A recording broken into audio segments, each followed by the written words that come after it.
Hello, and welcome to As the CMMC Churns. I'm Matt Titcomb, the CEO of Peak InfoSec, an authorized CMMC third-party assessor organization. I am also a CMMC certified practitioner and provisional assessor. Today's episode is Implementing CMMC, Myth Busted. So the myth, first and foremost, is that defense industrial base contractors are required to implement CMMC. Not published anywhere. It's just kind of come out of a myth, out of our language of what we're expecting people to do in everything that they're working on. So it's kind of an insidious little myth, but it is really prevalent in what is going on out there. Now, let's talk about this. Unfortunately, to really debunk this myth, we have to go all the way back to the hierarchy of authorities. And the very top is the Federal Information Security Management Act of 2003, FISMA, followed by the Federal Information Security Modernization Act of 2014, FISMA. Gotta love the federal government for their creativity on acronyms. Well, what really comes between those two, sandwiched between those two, is the executive order by President Obama that signed and created the CUI program. Out of that came 32 CFR Part 2002, the CUI program. It's out of there then, now we see the federal regulations flow. Well, Section 48, Title 48 of the federal code is our acquisition regulations. There's nothing at the federal level. The only acquisition regulation right now implementing CMMC is within DoD, is within the DFARS, the Defense Federal Acquisition Regulation Supplement. Now we see the clauses in there, we're all familiar with them, and then underneath that then now, because you've got acquisition, you got legal requirements, now you've got policy stuff. Now DoD, the primary policy driver for us is going to be DoD Instruction 5248. That's the CUI program at the DoD level. And then you got related DoD guidance for about how this is supposed to be done. So as we walk through this is the hierarchy of authorities as far as from least DoD's perspective. DHS comes on board, paragraph I would become a paragraph 2, et cetera, et cetera, et cetera. Now, the reality of this is anything at that lower source cannot contradict a higher source, ever. So again, those FAQs cannot contradict a public law or federal requirement or even DoD requirement with acquisitions. They can shape, they can guide. Now you notice that DFAR 7021 is actually lying through. Technically, it does not formally exist until the interim rule is published. When DoD pulled back on that, they basically said, yes, it's published. You will find it in every publication for current regulations, but it is not implemented. And as a result, we're just kind of waiting to see what they're going to do with it. Now, I have a feeling that line through is going to go through and just be completely unlined. And I actually don't expect them to change that requirement at all. Maybe some slight tweaking, but fundamentally, I think it's going to stay. Now, here's a news flash for everybody out here.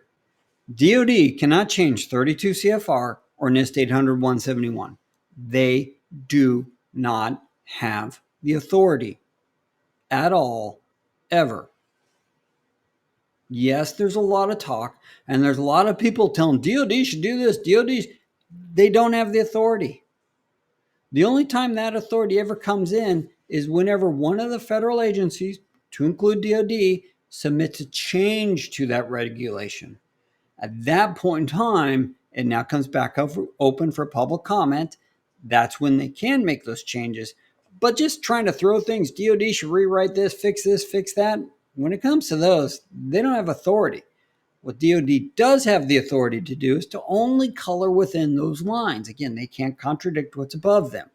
So they can enhance, they can make more restrictive, they can add clarifications from their risk point of view.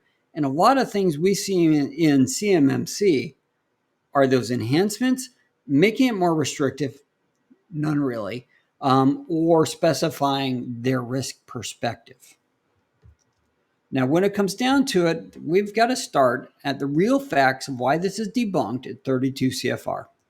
So 32 CFR Part 2002, Section 14, Paragraph H2, that's really where now we see the directive that federal agencies must use 800-171.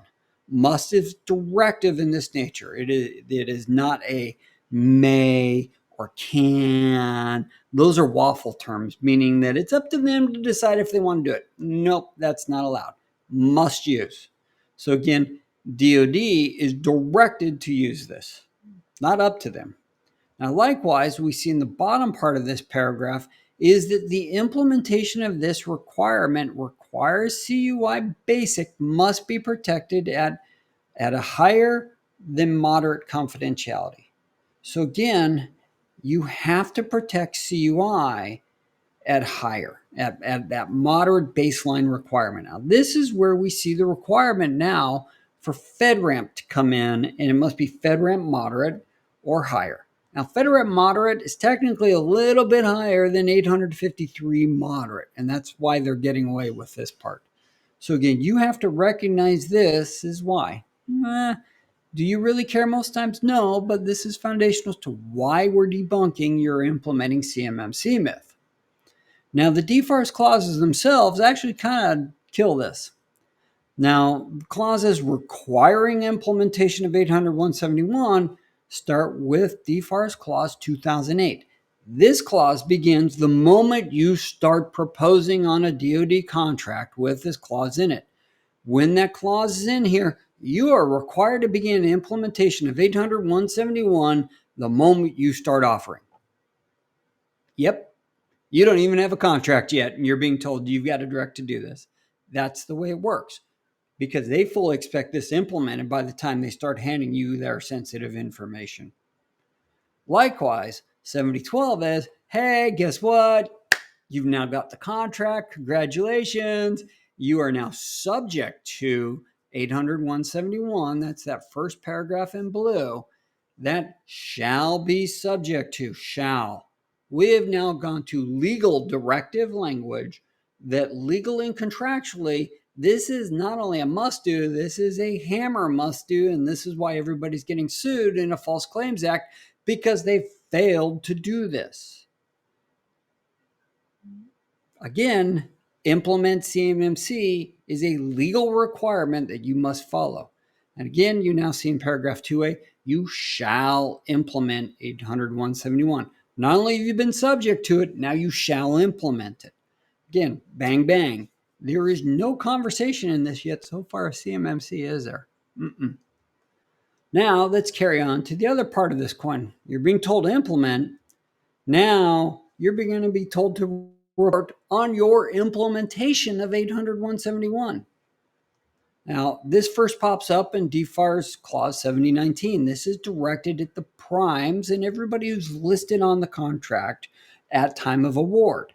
Now, you shall have a current assessment in prior to even being allowed to be awarded, and you must meet the DODAM assessment methodology.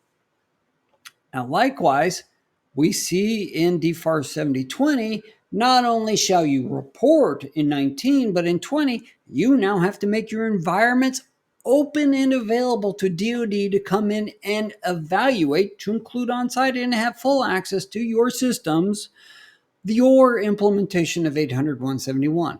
This is the fundamental thing behind what's going on with the moderate assessments DIBCAC is doing, and fundamentally this is already in 7012. This enhances what's in 7012 right now. Now there's another part of this. So that was primarily talking to the primes and their direct teammates, their direct subs. Now there's another part that actually when you get into 7020, you go all the way down to end of 7020, the prime and their tier 1 subs are not allowed to subcontract or other contractual instrument that is subject to the implementation of 800-171. Why would you be subject to the implementation of 800-171? Simple. You were given access to CUI. That's it. That's all it takes. Access to CUI. Now all of a sudden, that subcontractor must validate the person below that they're about to give access to. Now, it's somebody doing work on the contract directly, the MSP, CSP, local IT company, third party engineer who's just kind of coming in with specialized knowledge. They have to do this in order to have access. Now, there's some ways around some of those things, but fundamentally, you cannot award a subcontract to anybody that does not have 800.171 implemented. If you do, and you've not followed this and this requirements in your contract, you're now in violation of your contractual requirements. You're now kind of undercutting yourself, setting yourself up for all types of badness. Likewise, now the subcontractor may conduct and submit a basic assessment in SPRFs. I'm going to pause here. You want to do that. You want to require every one of your subcontractors to not only complete that assessment per paragraph 2, but submit their report to SPRS. Why? This is you doing your due diligence. And if you can prove we flowed this down, they provided this, they provided us the screenshot of their SPRS report, and if they've lied to you at this point in time, that's false attestation to the federal government. You've done your due diligence, you've trusted them, they failed, you can let DOJ go deal with them. That's the best way to think about it. Now, likewise, as we keep going through this, we now hit the CMMC clause. Now, again, nowhere in any of these previous clauses have we ever heard the word CMMC at all, because it doesn't exist, because you're required to implement 800.171. I know I sound like a broken record, but this really needs to be pounded. Now, the actual requirement for CMMC is that it is a framework that measures your cybersecurity maturity. That's all. It's to measure your cybersecurity maturity, to include the implementation of practices and institutionalization of processes. That language and that reference there, that I think may tweak a little bit because it's no longer underneath OSD. It's now DoD, CIO, etc. So they may change this just to update it. Now, the actual requirements, I don't think this is going to change. You shall have a current CMMC certificate in order to have a contract award. That's it. Subcontracts, you're not allowed to subcontract out without them also having a CMMC certificate. So again, this is kind of the way this is going to flow. I don't expect this clause to change at all, just to be honest. Now, the reality is, DIB contractors are required to implement 800.171. You will one day be required to obtain a CMMC certification or accreditation. Calling it CMMC certification is redundant, but hey, DoD does it all the time. Again, all of this is subject to change when the final rule is published. Now let's talk about the impacts. If you really want to believe this myth, bad things happen. Your organization is going to believe that the DoD assessment documentation is what you need to follow. Great. The assessment guide, the actual assessment guide does give some additional information. Not much realistically that helps you when it comes to the actual implementation. The biggest thing to worry about is actually the glossary, just to be honest. The word access and the definition of access that DoD follows is in the glossary, and you need to be very aware of that definition. You also need to be very aware of the definition of periodicity. We've talked about that one before. You got to do things at least once a year. Now, you will also then unfortunately follow the CMMC assessment scoping guide as your scope of applicability, and that will lead you to fail to properly scope your environment. It's going to happen. And because you failed to properly scope your environment, you failed to properly provide adequate security to components that are actually really in scope that you're required to implement per the other clauses. That's going to lead you to not getting CMMC certified due to your scoping error, or is going to cause you delays in doing that, which could result in you losing contracts. Now, let's assume you manage to get a contract and somehow all this comes out. You're now subject to potential contractual and or legal consequences for failure to comply. That's called negligence in legal terms. That's how you get sued, and that's how you get to meet Department of Justice prosecutors in a federal court of law. You don't want to do that. So let's sum up. CMMC and 800.171 is really a black and white conversation when it comes down to it. Your first step in this entire thing is go implement 800.171. Your second step in this is go report on your implementation of 800.171. And then lastly, get certified. It's literally in that order. Nothing else. Now, again, this could all change a little bit. I don't expect so. But whatever, do not do this backwards. If you do this backwards, you will create badness for your organization invariably. And it will end up costing you more money, time, and effort to do this backwards. So don't. Start from step 1, go to step 2, then step 3. Now, the final part of that sum up, we know this is now a myth. It is busted.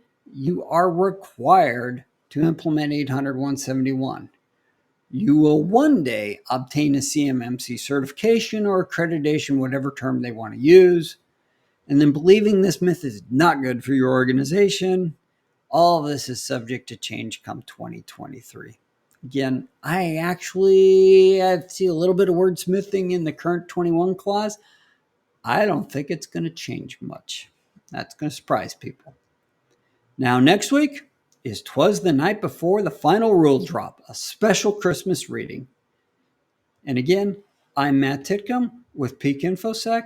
Thanks for joining us for the CMMC Churns, and we'll see you next time.